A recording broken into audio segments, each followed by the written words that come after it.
think can be done now to help the 8+% of people that are unemployed?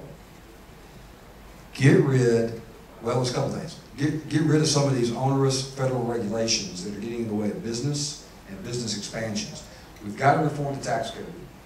That's another thing that's undermining the ability of businesses to invest and to grow.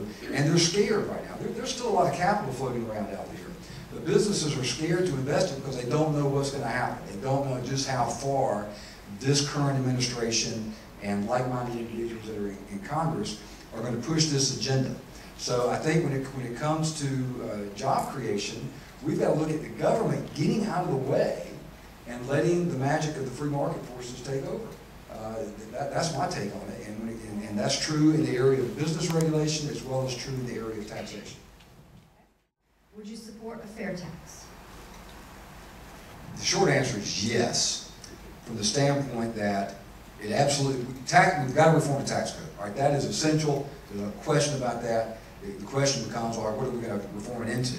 The fair tax makes more sense to me than anything else that's out there. I'll be real honest with you.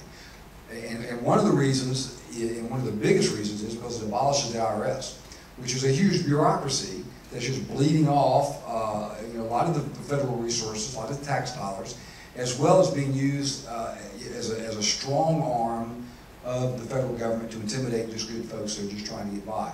So I like the idea of the fair tax. I think I'm maybe like just shy of saying I'm 100% going to sign off on it, only because I want to research a little bit more, and I've been talking with some of the fair tax groups. I've read about it, I studied it some time back, and when I wasn't doing it with an eye toward, hey, I might actually be in Congress voting on this thing, I better really learn the details. But it makes more sense than anything else I've seen or heard of, and I like it for a great number of reasons. It's a tax on consumption. You can control the amount of taxes that you pay. Of course, we're going to have to protect certain commodities and essential goods and things like that.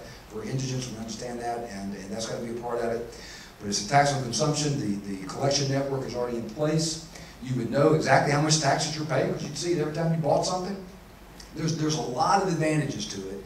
I don't know that any of the proposed ideas are ever going to be perfect, but the fair tax bears some really, really close consideration.